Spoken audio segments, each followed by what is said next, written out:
Okay, good morning, everybody. Welcome to the BPCG Gardeners Question Time for Saturday, the 18th of April. I hope you're all well. We finally got some rain outside, at least in rural Warwickshire, where I am. Do the same as before. We'll do a little bit of audio, visual, and sort of digital housekeeping before we begin.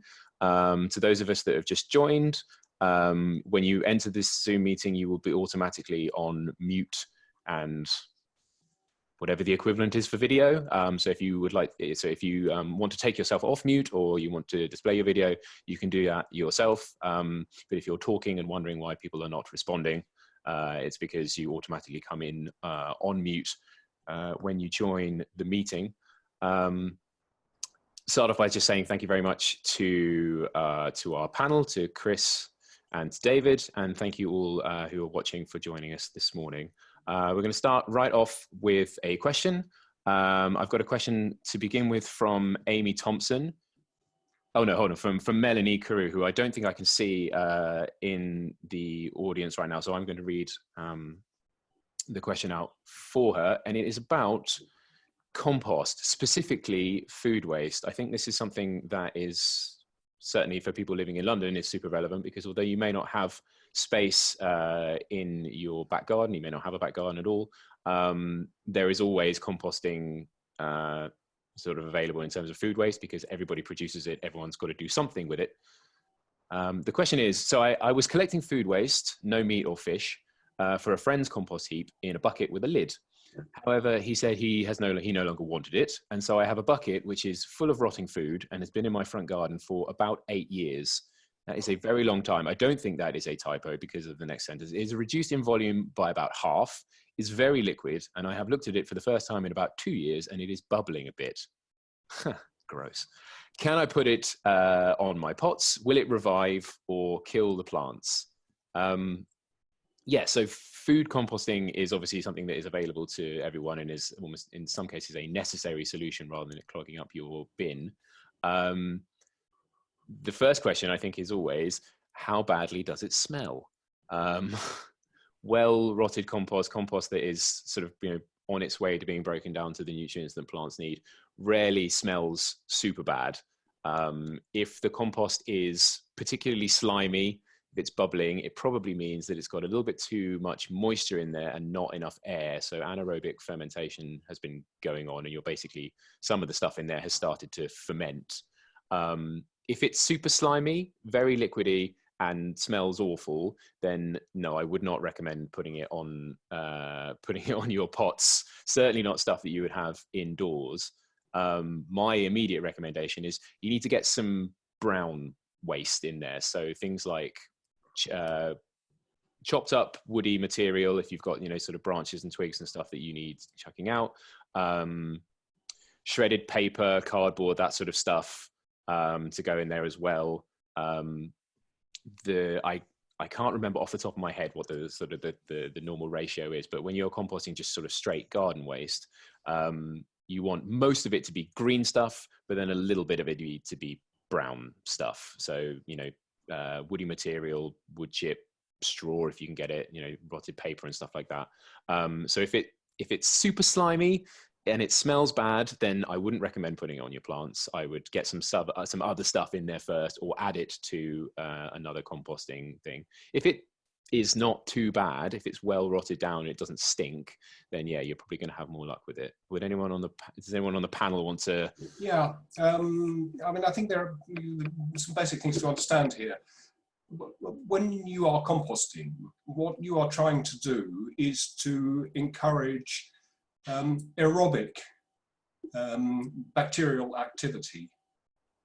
If you're trying to encourage aerobic bacterial activity, being underwater is not very good. So I think what's happening here is that we're conflating two different types of treatment of wastes of various sorts. You can make nice solutions of things like nettles or things like comfrey. And when they've rotted down, which doesn't take 8 years, it probably takes about 6 or 8 weeks, you can dilute that and use it to fertilize your plants. Your nettles will produce a relatively high nitrogenous liquid, whereas the comfrey will produce a relatively high potassium oxide liquid. So if you want something for your tomatoes, then comfrey tea is a perfect thing. Yeah, a bucket full of food slurry, being underwater for 8 years is probably, as Josh says, not worth risking. I would start again with your vegetable waste, and if you're keeping it in a closed container, I think the important thing is to cover it because it's not draining away. You want to keep it dry, and you should be able to produce compost from food waste in 4 to 6 months, provided you turn it 2 or 3 times during that period. So that's about it, really. Yeah, I must confess that I'm quite, I'm fascinated to see what it actually looks like. And I would be quite interested to see what happens if you introduce it to almost any other medium, to be honest, as soon as you take it out of the bucket. But yeah, I suspect that starting again from scratch is probably the best thing to do. So, yeah. Good morning, Ursula. Hi there. I was going to say, I chuck a lot of quite a lot of leaves for my garden just in a black plastic bag and tie it up and stuff it somewhere that I rarely go. And then when I discover them again, they've reduced in size. And when I open them, they're always rotted away and look like quite good leaf mold. And it's it works quite simply. That's all you really have to do. But I'm starting with leaves, which are good, which is a good material to rot down.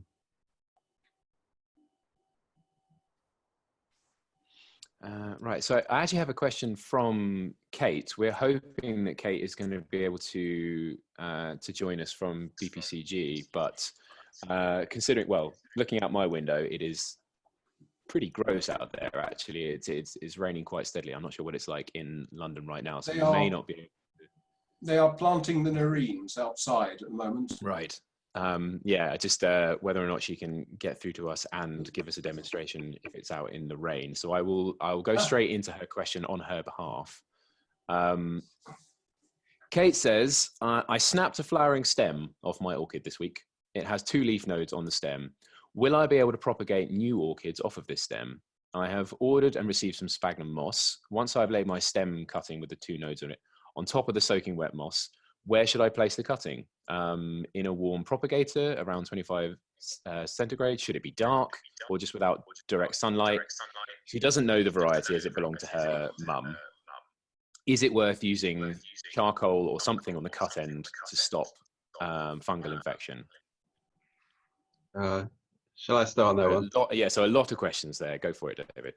I'm presuming that the orchid is a phalaenopsis because they produce these long flower stalks, which then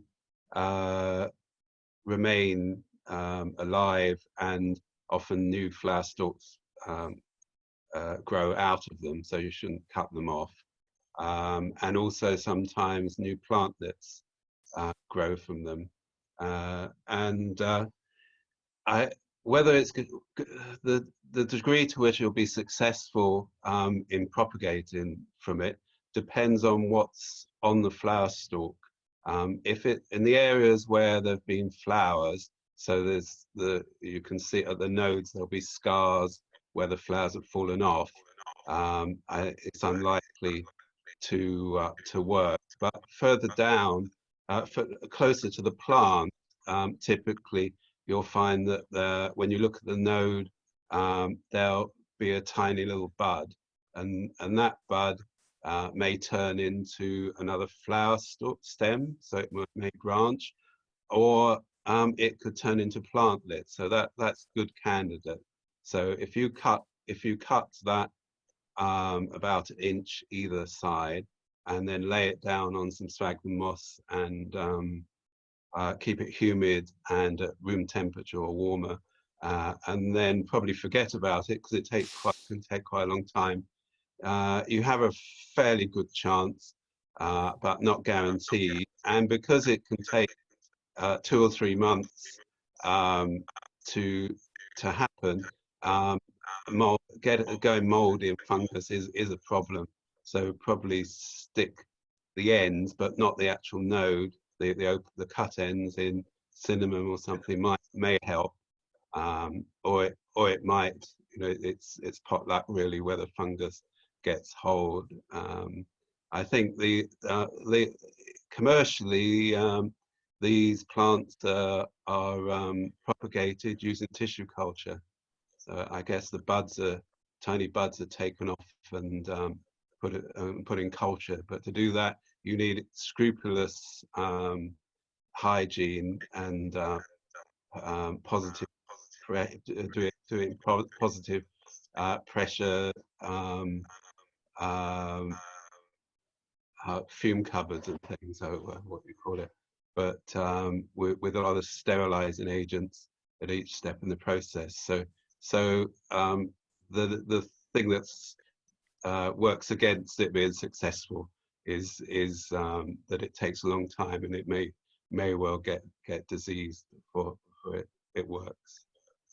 But well worth a try. Okay, thank you very much, David.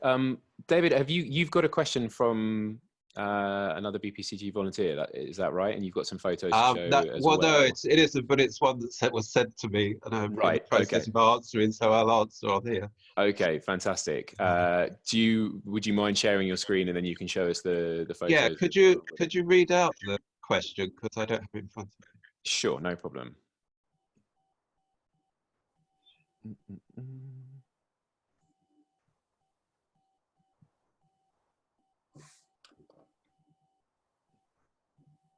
Okay, I have a question about a Rebutia that I bought last October. The center looks dry and finely fuzzy. Could this be because I'm not watering it enough, or is this normal? Well, firstly, a Rebutia, for those who don't know, is a cactus, as you can see, and it's they grow. There's quite a small cactus. That I would say is probably will be something between 3 centimeters and 5 centimeters diameter. It's a bit hard to tell, but I think it's quite a small one, maybe a bit smaller. And it's a great cactus to grow because, especially for beginners, and it's well suited to be grown in the home on a sunny windowsill. It's a great cactus because it grows reasonably fast, but the main thing is that it's quite easy to flower, and it has brilliant flowers. And I'll show you some flowers on mine in a minute. And looking at this, the growing tip seems to be damaged. As you can see, it's gone all a bit brown and a bit sunken, and it's also not. It's no longer spherical in its symmetry. So that looks to me there's clearly been damage. Now, as to how it's damaged, I was looking to see whether there's any bugs on it. I can't see any, which would probably be mealybug, which is the bane of cactus growers. But I can't see any evidence of that, so I'm inclined to think it's been something else. It does look a bit etiolated, which means it's grown, hasn't had a light, and it's grown a bit green, light green, and not in the typical way due to lack of light. It does look like that, and I'm inclined to think that maybe some water's got on it or something on the growing tip, and I think maybe the questioner said that well, have they watered it? Have they not watered enough? I would say they might have watered it too much. but it may be just that it's been kept in a in a, a, a house home which is too warm, bit too warm, in a position that's a bit too warm for it, and not enough light. Because the thing about cacti during the winter, you want to make them dormant, so you don't want to water them. If it's in a hot place, they can shrivel away. So you do typically give them just a trickle water once a month. I can see this cactus is not shriveled, so it definitely hasn't had too little water. And I've got a feeling that maybe some water has fallen on the tip, and it's kind of rotted it. I mean, on the positive side, it's not so bad, because what will happen, in fact, people sometimes damage the tip, the growing tip, purposely, because what will happen now is you'll probably get 8 little babies growing from around the side. So, and it should turn like that. As you can see, Oh, this wow. one of, and they do, when they flower, they really flower. And as you can see, it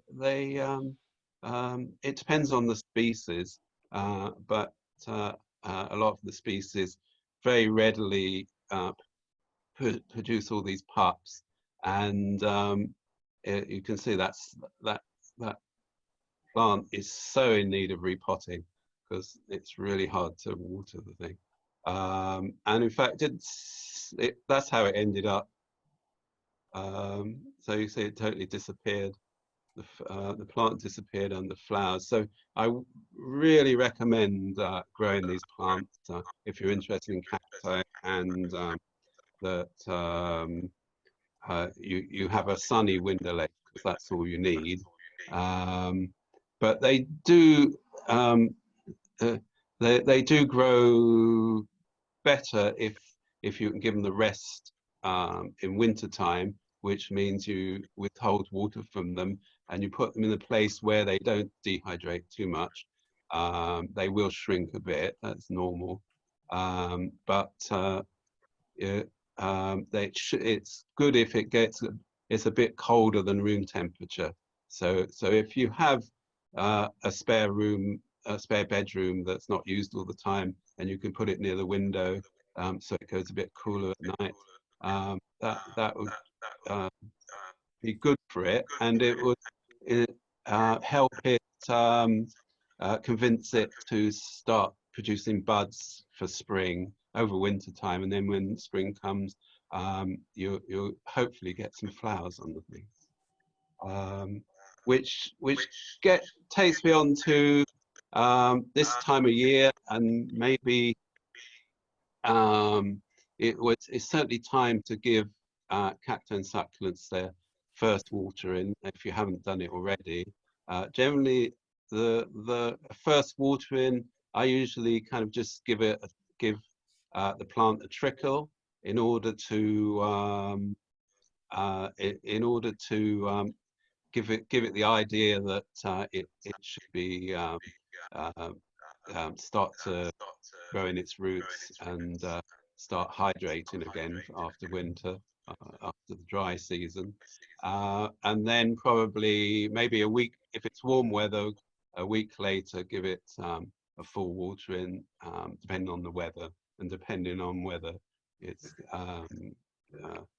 whether you can see signs of growth. If it started typically this time of year, let's see, I've got that here, but typically this time of year, the plant would be dehydrated. This is a aloe which I haven't watered all winter since September, so you can see it's quite dry.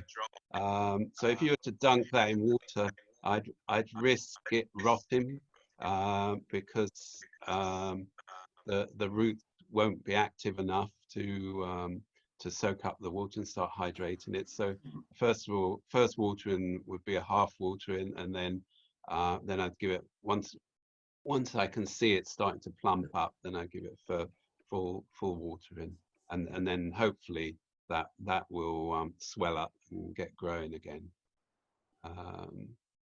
Yeah, so happy cactus. Excellent, thank you, David. I think that a lot of an issue that I think a lot of people encounter with growing succulents and growing cactus is that, I mean, it makes sense to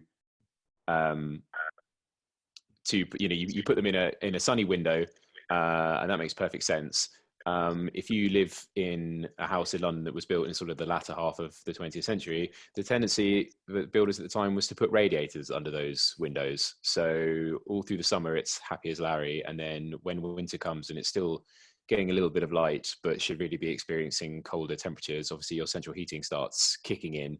And although it feels like when you go over to the window, especially if you don't have double glazing, that it's quite chilly over there, there's this huge source of heat that's radiating upwards to the roots of the plant. So it really doesn't know whether it's coming or going. You see that quite a lot with people that grow chili plants and stuff like that inside, where the poor thing just has absolutely no idea what time of year it's supposed to be, because of central heating. Yeah, proximity of radiators. Yeah, that's absolutely right. So what you should remember is that when it's in winter time, if it's a plant should be dormant, which most cacti are during winter, they don't actually need light. So it's probably more important to put it in a place which has, if you have a place that's 15 degrees, 10 degrees, that kind of temperature, it's more important than having it close to the light. I mean, I have overwintered cacti inside with virtually no light at all, and it did, and because it was cool, they don't grow, so they're not interested in photosynthesizing at that time. But you have to keep kind of them under observation, because you don't want them to sort of be growing at that time, because without light they'll elongate, and it'll spoil the plant. Okay. Josh. Yes, Chris. I see we've probably got Diane now. Is that right? Let me just check. I have admitted her a couple of times. Yeah, she's in the. Okay. So I'd just like to say that next week we're going to be releasing tomatoes for sale for collection at the greenhouse. However, if there are volunteers, and I can see 2 in the forum right now, who are in a vulnerable group and are isolating at home, we will make arrangements to drop them round. So if you want to buy them online, you'll be invited to then fill in a spreadsheet of when you'd like to collect it. And if in that spreadsheet you would say, Chris will deliver it, or someone will deliver it, then we'll make sure that we get them around and drop them on your front doorstep. Okay, excellent, thank you. I have a very quick question, actually, just before we move on. I am not currently living in my flat, but someone that I know is staying there. They sent me a picture the other day of, I have an Oxalis triangularis in my front room, for which I feel a huge amount of affection. I think it's the most cheerful house plant that I've ever owned. I can't remember the word for plants that follow the sun, photo something, but the fact that it does it, the fact that it wakes up every day and opens its leaves and sort of tracks the sun across the sky gives me great joy. It's looking a little sad, unfortunately. It's got, Oxalis triangularis it's got it's almost like a shamrock shape. I think full shamrock is one of the common names for it. And it's normally a beautiful sort of mauve color. Some of the older leaves have started to turn sort of see-through, it seems, from the photograph that she's sent. I can recognize that they are the oldest leaves, and new ones have grown, new stalks with leaves on top have grown on since I got the plant from BPCG sometime last year. Normally, like, I would go through the book, and because your leaves are all green, you look at the color that it's turning from green and go, this is the problem that it has. Unfortunately, because the leaves are mauve, I can't really tell. Maybe there's a nutrient deficiency of some sort, but it really just looks like they're going kind of translucent and somewhat papery. Is it just because these are the oldest leaves and it's time to just deadhead those, because the other ones seem to be healthy, or is there a deficiency of some kind that I need to ask her to address? Josh, I think this is just the time of the year. Oxalis triangularis is a rhizomatous perennial. It comes into growth in the spring, as many rhizomes do. I mean, obviously, we've been tracking cannas and gingers, but although the rhizomes are much smaller, it is a spring shooting rhizomatous perennial. And now's the time when the new growth will come through, and you're quite all right to take the old growth off. I mean, if you're really worried about it, take it out and check the rhizome. Obviously, the rhizome needs to be solid and not rotting, but I very much doubt it is. I think it's just spring behaviour. Right. I will confess that is a huge weight off my mind, because I really hope to come back from lockdown and find it still alive. Yeah, we will have some more, Josh, in case you lose. Yeah, I knew you were going to say that, Chris, but I like this one the most. So I also think I'm glad that I'm not there now, but I think it's terribly bad form to talk about replacing your houseplants in earshot of your houseplants, right? I think that demonstrates a defeatist attitude, and I think your houseplants touching faith in your ability to keep them alive is probably a sustaining force and should not be trifled with. Should we look at the greenhouse, Josh? Yes, please. Yeah. Sure. So I have a feature from Kat. I've got a short video to show, which I will share on my screen. Chris, do we have any other updates? Well, after we've seen the video, sure. If anyone's got any questions, I'll try and answer them about what Kat is showing us. I've also got about 8 stills from work that's happened over the last 2 days. Fantastic. Around the garden. Right. So if you would bear with me just a moment, and I will find the video from Kat. There we go. Right. Chris and David, can I just get a confirmation that you're seeing? Yep. Yeah, full screen version. Fantastic. Okay. Oh, no sound. No sound. Yeah, see,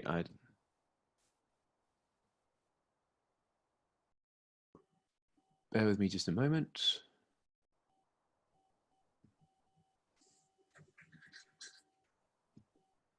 I'm going to stop that sharing just from. Would you mind, Chris? Would you mind showing the still photographs first via your screen share, and I will just try and figure out what's going on while you guys, because the sound is definitely worth it. So I do not want to miss out on that.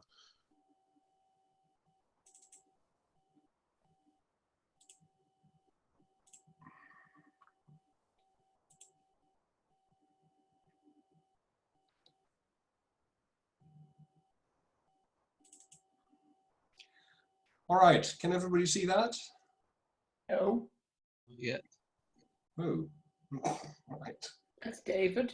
It's warming up. There we go. So, yep. So I've got that now, Chris. Thank you. I've lost the video.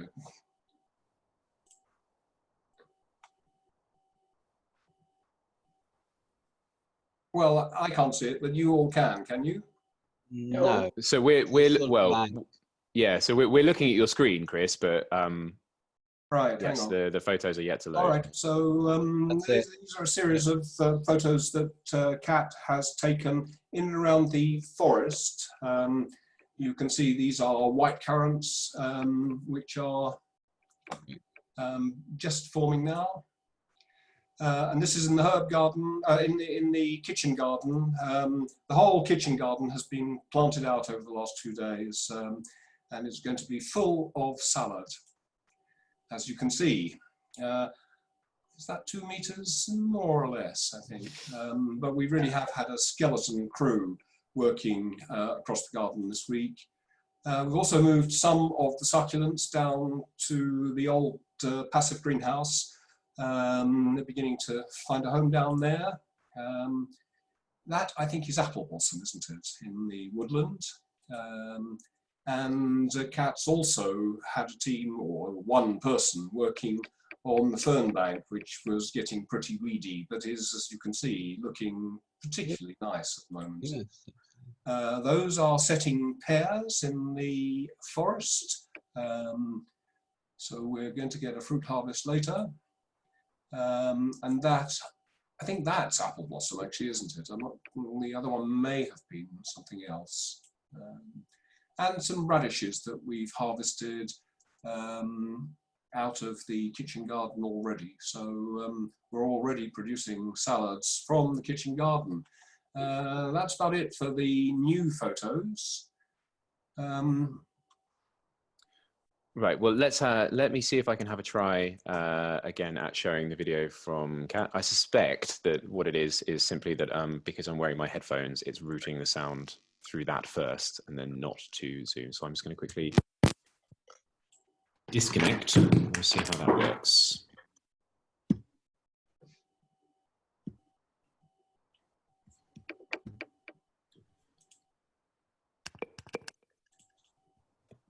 Right, I'm going to press play. If you can just confirm that you can hear something, that would be great.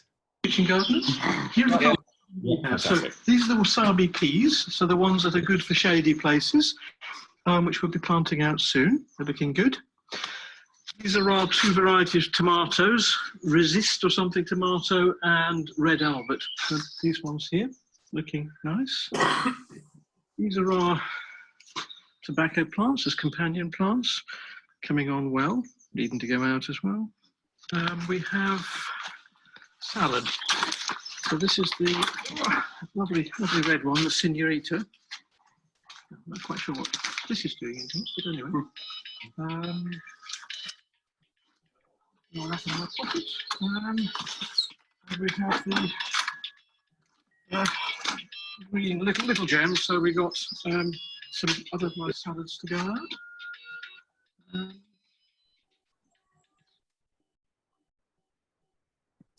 Josh, this is all very well, but that was last week's video. Oh, right, okay. I try and show this week's. Hang on. Please do, Chris. Thank you all the way to the end before mentioning that for maximum embarrassment from the chair. Yes, please. If you have it immediately available, then that would be great. Yeah, hang on. There we go.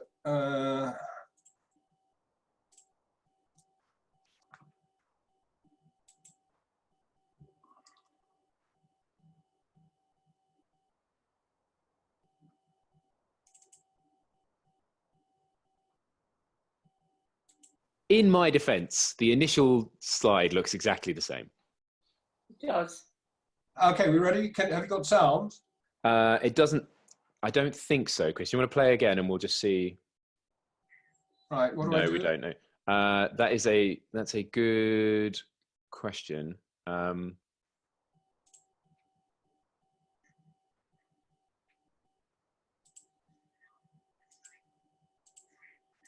Oh, hang on. Is there a volume control?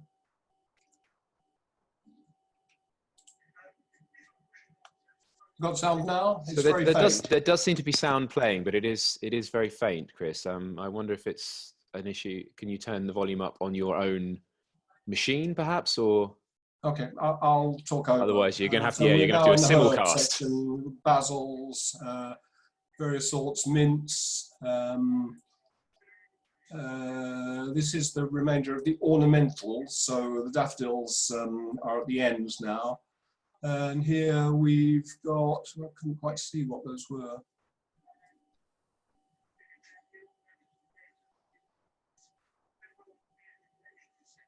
This is for, this is the education section, that's right, yeah, okay. Lilies, and those are the xanthidicias next to the lilies. You can see them coming up there. We hope those will go very well in the summer. These are the celosias for the century border, and more seedlings for various ornamental beds.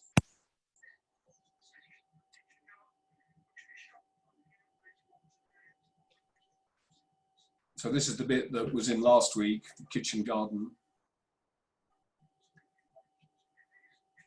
And those are the anemones. you're not quite sure what's happened to all those which are not coming up yet. You can see we've only got one flower. And the Sainsbury's bags are the potatoes. And here is the watering system.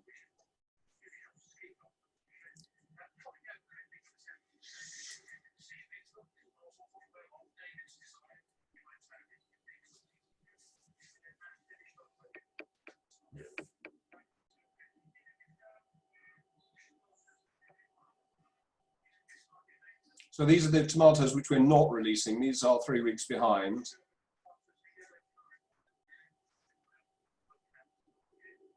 We may have a few canners. There's the other half. Do you want to see that?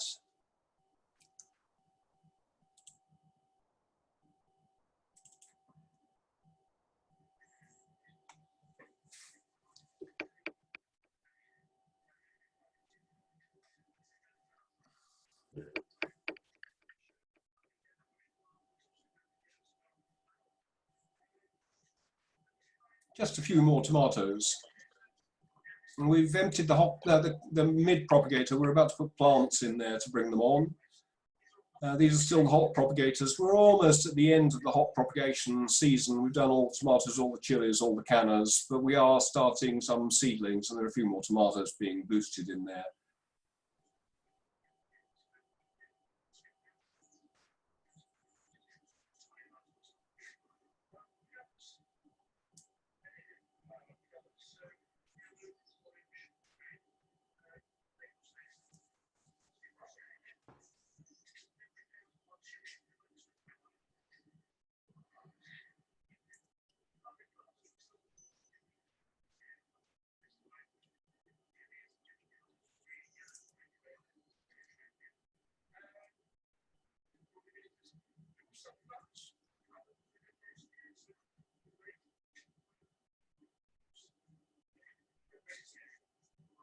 The Brugs.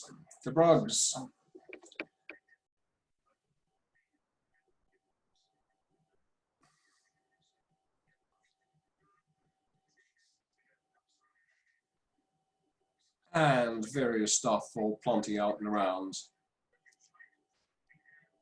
So these are the tomatoes that are being released, and I think there's a close-up shot. You can see that they're now setting flower trusses.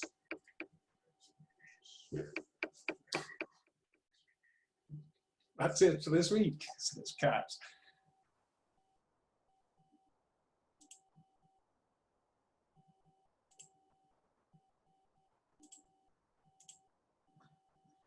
Not quite how I get rid of it, I don't know. I can't hear Josh.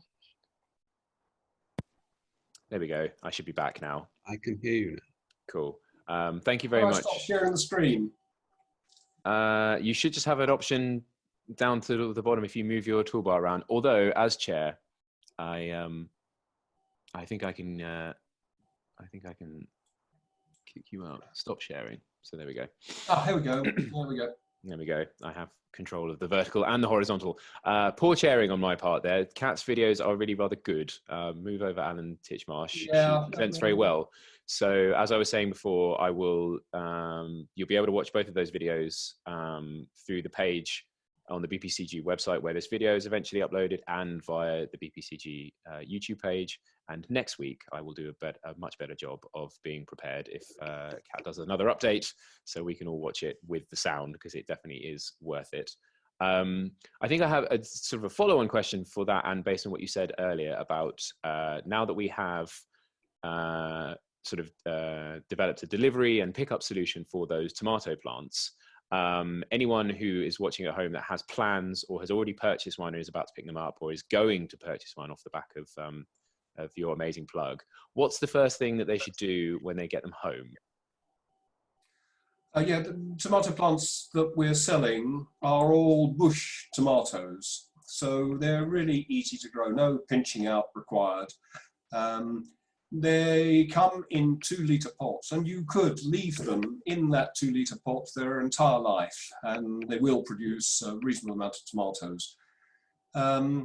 If you take it home, then the first thing to do is to water it.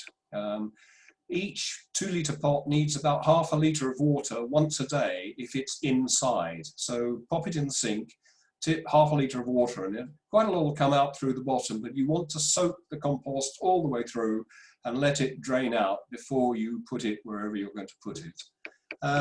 If you're going to pot on the tomato or to plant it out, then it can go into a 5, even 10-litre pot. When you see them on the website, you'll see that I've got some examples of bush tomatoes planted in 5 or 10-litre pots, and they can get really quite big. If you're going to repot it soon, because it's pushing against the roots are pushing against the side of the pot already. So repot it soon, or plant it out in your garden in a couple of weeks' time when we're absolutely sure that the overnight temperatures are not going to drop too significantly. Other than that, feed it once a week. On the purchase page, there's a link to the fertilizer that we use, SM5, which is a bit expensive for home use, but it is completely organic. But you've got to buy quite large quantities of it. We've got 500 tomatoes, so it makes a lot of sense for us. But if you're at home, then you can use Tomerite, which is not organic, but does the job. Other than that, there is Maxicrop as well, which is that Maxicrop organic? I can't hear David, sorry. There's Maxicrop. Oh, Maxicrop, yeah. I mean, there are which you can get a tomato version of. Right, yeah, there are all sorts of that is organic, I think. Tomato fertilizers. I just chose Tomerite because it's one example. Oh, Diane's back. On the subject of repotting, I think David actually has something to inform us about repotting succulents. I've just seen him in the chat. Yeah, that's good. It actually leads into a question that I was going to ask earlier on, which is, so I have an Echevaria. If you've been on the website for the BPCG question time, you'll see me brandishing it in a mug. Having not watered it basically at all over the winter, the compost is completely is almost entirely desiccated, and it's pretty much come away from the side of the pot. Yeah, it has shrunk from the side of the pot, exactly. Well, and so watering it is actually, even watering a small amount is quite difficult, because you pour the water on and the water just slides completely off. I don't want to leave it submerged in water to allow that to soak, because I feel like that's going to give it way more than I had anticipated. So maybe repotting it is the right time. So could you just quickly talk us through it? Yeah, quite often when you buy a succulent in a shop, it's been grown in coir, and that is really notorious for shrinking and not really suitable medium for, I mean, these things have been grown as fast as possible in order to bring it to sale, and they're in controlled conditions, and it's really not a suitable long-term substrate. I'll show you a plant that I've got here, which is here. Can people see that? Yep. And that is a Mammillaria that I bought from Morrison's because they were on special offer last year at the end of the season, and I haven't watered it, but as you can see, it's rewarded me with some nice flowers. But as you can see, if you look down into the pot, you can see there's a big gap where the soil has all shrunk, and I'm in exactly that same position. I have given it some water, but most of it trickled out straight away, and I'm in a bit of a dilemma now. Do I repot it now or wait till it's finished flowering? I haven't quite decided, but it's the best thing, where if it's shrunk and it's clearly not a suitable medium, is to repot it, and this is the kind of time of the year in the next month or so that is the right time of the year to do it. And I will repot this into something which has a lot less organic material, you can buy cactus soil and specifically for cacti and succulents, and that should have a lot of mineral content and very little organic content. I usually make up my own, and we also make up our own at the greenhouses. And I'm planning to make up some for sets that people can sell. It can go on our online ordering system very soon, and that is closer to what cactus enthusiasts use. And the sort of soil that's best, if you want to make up your own, you can make it up. If most people, most cactus growers use John Innings #2, or #3 is okay. And then mix it with 50% of grit. I use something which is like tiny bits of brick, which is molar clay, which is kind of fired little tiny bits of clay, which also holds water quite well, so that and it's very light. You can use you can use other things to try and make it free draining. The important thing is it's free draining, and you want you want a fair amount of clay content, so it doesn't shrink so much, and grit, sand rather than clay,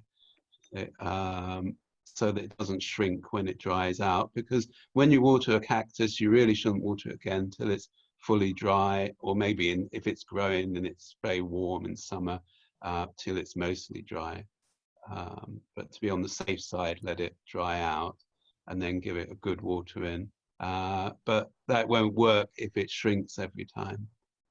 So this it definitely needs to answer your question, Josh. It definitely should be repotted. The way to do that is to dunk it in some water to get the soil off, and then put it in a more suitable compost. But then the important thing is not to water it for 2 weeks, because the roots will invariably be damaged to some degree, and you want those to have some time to callus over, and then water it after that period, and then it should start hydrating and growing.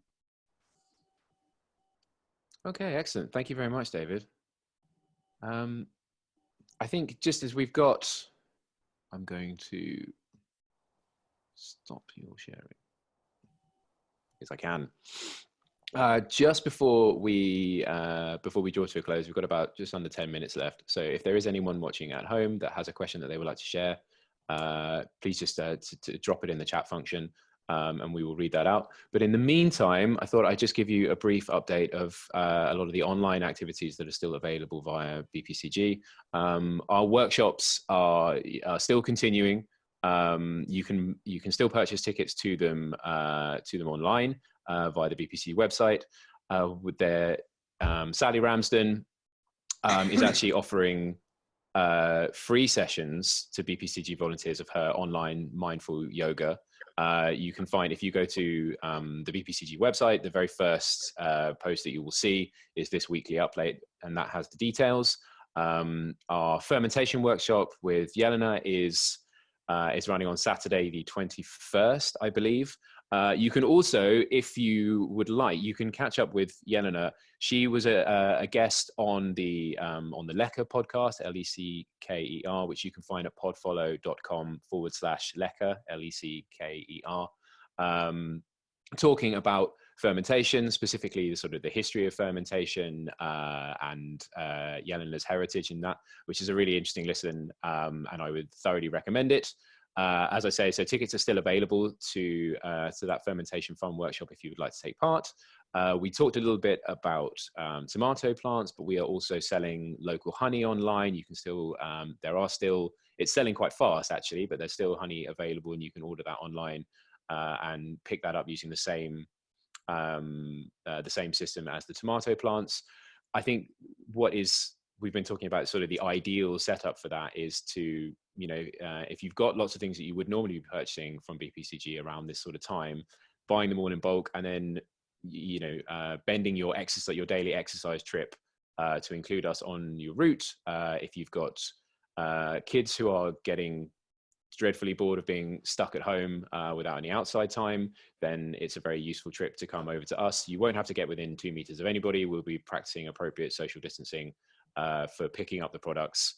And once you've ordered them, we'll be in contact with you to give you to help you select an ordering slot to come and pick them up, so that you can collect the products without contravening any government guidelines.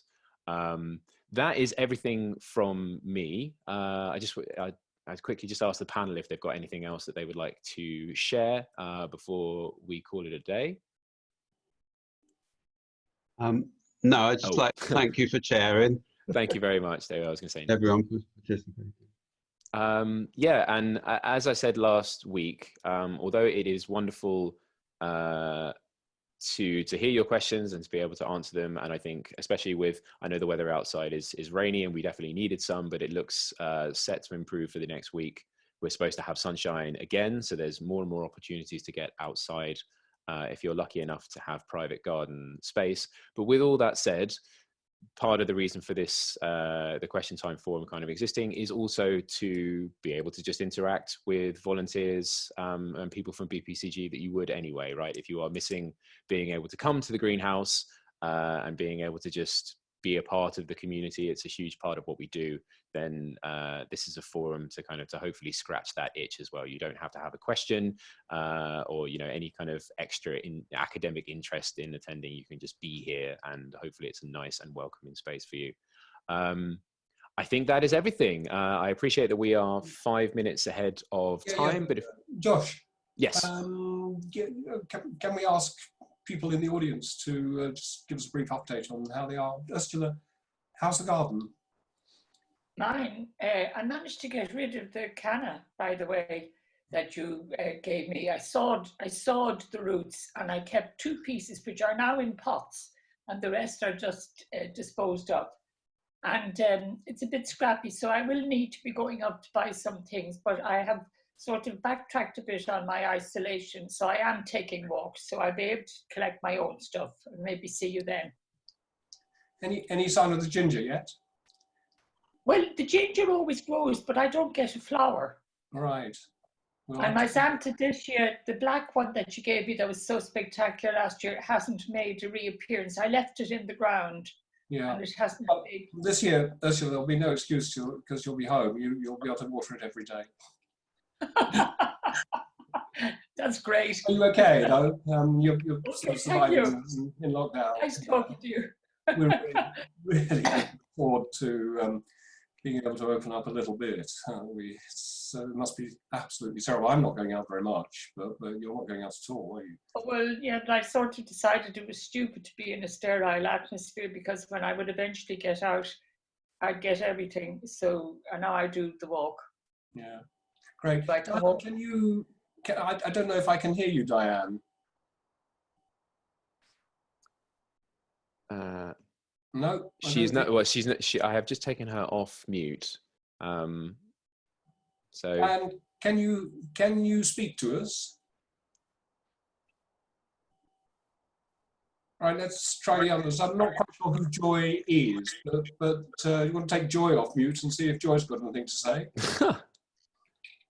I think probably what I will do, Chris, is if anyone that's watching, if they want to take themselves off mute and say hello, rather than taking them off mute and putting them on the spot, just because I wonder if perhaps that's anathema for some people to suddenly be like, hey, right, everybody on the Zoom chat, please identify yourself and let us interrogate you. But yeah, I think so I guess the overall message is, yes, this is also a forum where you can come and just be and talk and share your news and sort of remain a part of the community as much as that is possible in these strange times. So there is some news for next week, and that is that Kat has agreed to join the panel next week. Wonderful. Which means that I can remove myself from the panel, because having looked at the previous recordings, I'm not sure that I want them in public. But listen, we've all seen you now, so there's no difference. What difference does it make? Now, we all know now that you're not that as photogenic as you thought you were. What? The thing is, I know I'm like this, Ursula. I just don't have to watch it very often. Yeah, that is the really strange thing about this new way of communication, which is that you look at other people, but you're also constantly, like a budgie, constantly staring at your own face while you converse, which is a very surreal experience. Anyway, it's a great pleasure to see everybody, and thanks very much for joining us. And I'm hoping that you'll all be able to join next week and enjoy Kat's presence. Yeah, I just want to say I'm going to be doing a piece on Phalaenopsis and orchid care. So and I'm just going to be listening. Yeah, well, at least I'll be able to watch myself doing it.